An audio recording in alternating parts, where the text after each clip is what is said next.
That makes me crazy. Experience. That makes me crazy when people do retweet this. Yeah. So the next thing I kind of want to talk about is, we talk about the company sort of stepping into this role as person, and that there are things that companies just can't do, or maybe won't do, but mostly can't do, that keep them from behaving like, if you want to say people or users on the internet. And one of the things that I identify as being one of those biggest characteristics is being a troublemaker. And that for a company, for a corporation, causing trouble, like engaging in like actual pranks or something that is actually, infringing on IP or like, whatever, something that is actually illegal, is a risky endeavor. And I was actually wondering if Greg, if you could talk a little bit about Fat Lab and about Shaved Bieber and about sort of how that inhabits the space of, Fat Lab is an organization of people and is like a company in a sense, but you guys kind of, you stand on the leg of troublemakers. Yeah. So a lot of things about Fat Lab is that we stand up for privacy issues. We also just, love open source technology. We like trying to perpetuate internet culture, open source culture, development culture. But we kind of do some stupid things, maybe. Back in February, we went to Berlin, and a bunch of us created a fake Google Street View car and drove around town filming fake scenes of like the Google Street View car getting lost or like hitting a pedestrian or getting mugged. And, it was all fake, but it brought a lot of concern about the privacy issues in Germany with the Street View system. A lot of people in Germany freak out about that. They don't want their houses photographed by the Street View cars. Yeah, it's something like 9% have opted out of having that, which is like it's huge. It's like hundreds of thousands of people. Yeah, and we just kind of picked the perfect time to do this, and like we blew up. We were on Boing Boing, we were on Geekosystem, Gizmodo, and finally Google released a PR statement saying, "Hey, we actually don't have any Street View cars in Berlin right now. This must be a hoax." So we're a little bit of a troublemaker. I guess. And is that's part of the business plan? Yeah. Yeah. We don't make any money off of that, of course, but it's all internet fame. But that's kind of what we do. Like we try to stand up for certain issues about privacy, about companies that may be treading too far into areas that people don't want companies to be treading into their space, like photographing their houses. And so the terminology of like customer is a little bit complicated with Fat Lab because you guys have people consume your media. They don't necessarily purchase your goods. But do you feel like the people who are the customers of Fat Lab, are they like, do you think they experience a certain level of charm, that they are charmed by the troublemaking? Like, that's like the personality of the... Oh, yeah. Every time we do something that's kind of goofy and off the wall, like people they love us. They retweet us. They're always like, oh, yeah, fuck yeah, Fat Lab's doing awesome, yeah. Case in point, like the Shaved Bieber project I did, like, that was a project I put out there. I was like, okay, I'm gonna get maybe 1,000 views. Do you wanna explain what that is for people in the audience who might not have seen it? Okay, so Shaved Bieber was a browser plugin I created to cover up any mention of Justin Bieber online as you browse. Cover up photos in his name, and just made it a safer place to browse the internet. Yeah, at the time I was like, okay, this is a funny, goofy little project. Took me a weekend to do. Put it up online on the blog, and figured, okay, maybe 1,000 people view it, a couple hundred will download it, and that's it. But it got picked up by a lot of blogs, just blew up. And then after all that happened, I started receiving all these death threats from Justin Bieber fangirls who hated me for erasing him from the internet. So at that point, we had a very divisive situation, which I had people who loved everything that I did. They were just so happy. They downloaded it. They were like so excited. They were actually like talking back to the people that were sending me the death threats and arguing for me. And getting serious arguments with these believers. And then, of course, on the other side, I had these fangirls from all over the world sending me death threats and hate mail and just talking trash about me as well. So I guess those were bad customers, but everybody else who'd really downloaded it and loved having the plugin, I guess they're super excited to be a customer, I guess. And so I wonder if you guys can sort of talk to the idea of troublemaking and how that might fit into, Motherboard, or Jeff, I don't know if you want to talk from the point of view of Time Warner or just yourself, but we'd love to hear what you guys think about that. Well, do you want? You go ahead. Alex, go ahead. I guess I don't know if troublemaking deserves so much emphasis. Obviously, Fat Lab does a lot as troublemakers. But other ingredients there are, I think, like you said, goofiness, fun, self-referentiality, a sort of an irony, sort of a winking at the internet.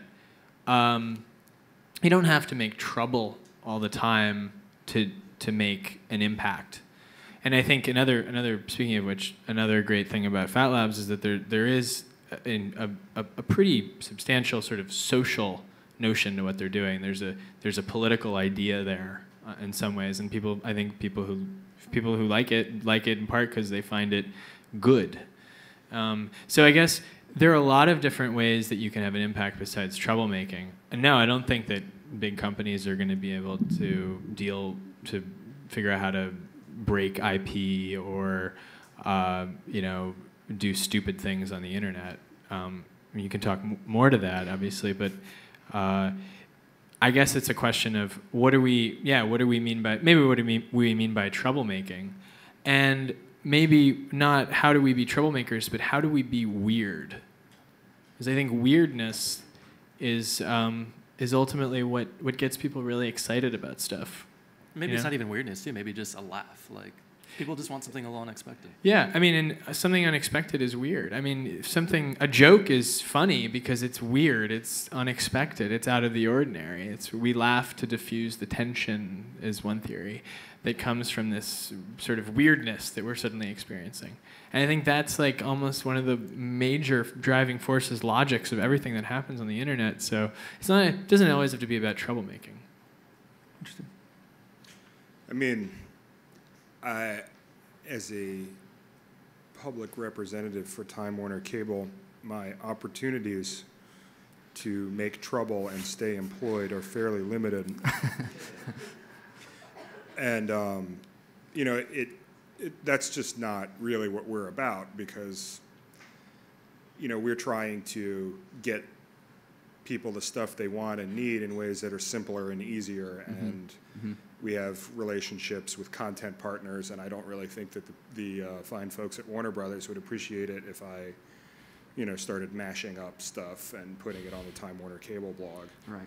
So that's just not going to happen. But do I appreciate the hell out of it when other people do it? Absolutely. And I'll link to it.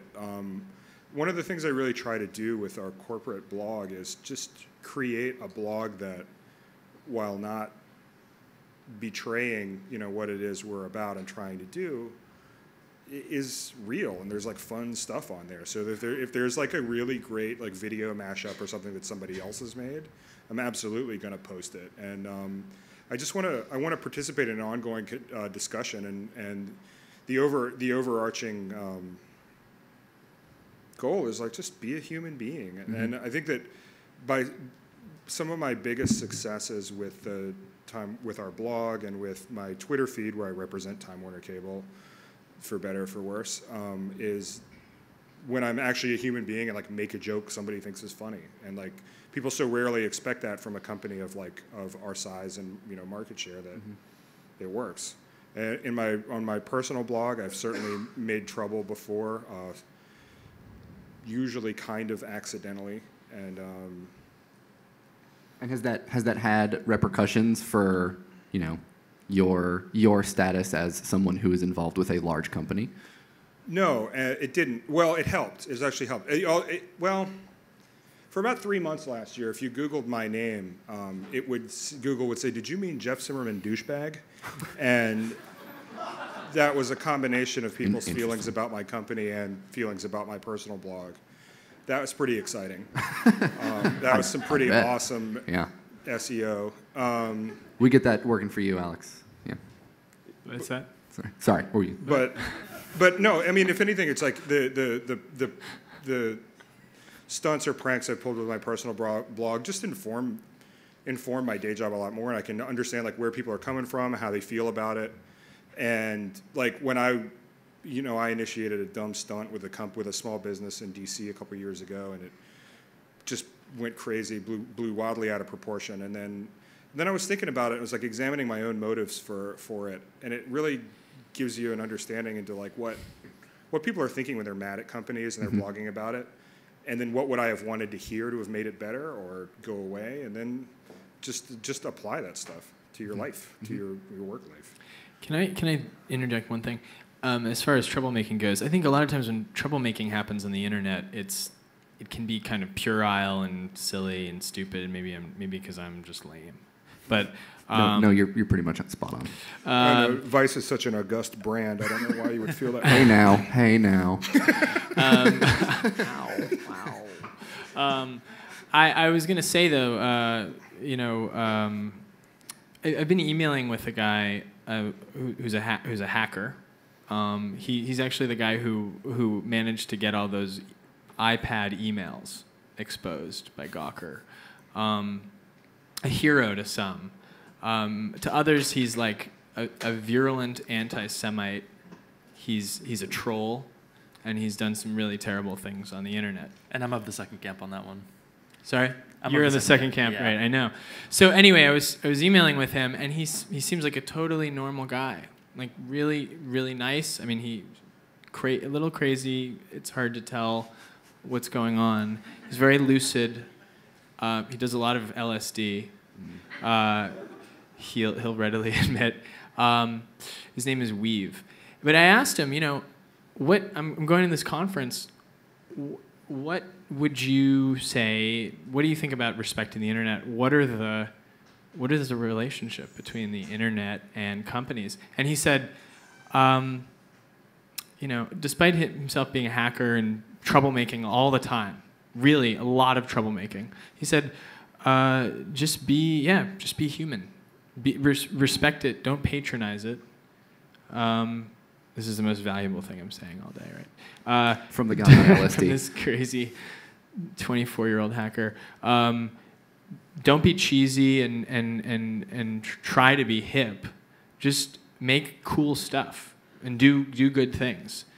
And he said, most of the other time it comes across like an old white narc trying to use ghetto slang to score drugs. That was like a quote. Yeah. He sent that to me. And I mean, Fat Lab's the same way. Like, we want companies to be human. We want them to actually, engage and be honest and respectful and, be concerned about who we are as well. I mean, you should respect us as much as we try to respect you. Yeah. I've also had a couple run-ins with Weave, and so I'm sure you have. Might have been more of the not so good ones. I will just quickly add too that today on the front page of Reddit you'll see that Greg's site, former site, and a few people here, Know Your Meme, is under attack by the same group of people that Weave is associated with, the 4chan Encyclopedia Dramatica crowd. They've waged war on Know Your Meme because it is corporate. So take what Weave says with a grain of salt, but I think there's still some salt there. So, but to his point, and I'm arguing with Weave right now. Okay. Not really, but just that point of like make cool stuff. That's a really great phrase, and that moves a lot of tweets around. But let's just look at that for a second. Like, we're a bunch of like young crackers up here who all like LCD sound system. Okay, so we're gonna make stuff that each other thinks is cool. But, as the woman earlier mentioned, there's a disparity. And again, we have my company has a tremendous customer base who are not young white guys that grew up like getting tattoos and playing with the internet. And those are the people that we care, we care about those people. And this, not everybody thinks everything is cool. I haven't watched a television show my mother recommended in 30 years. But she thinks it's cool, and she makes the cable purchasing decisions for my parents' household. So we got to make stuff she thinks is cool, and you got to, you know what I'm saying? Mm-hmm. Like, make cool stuff is nice, but let's just really look at it.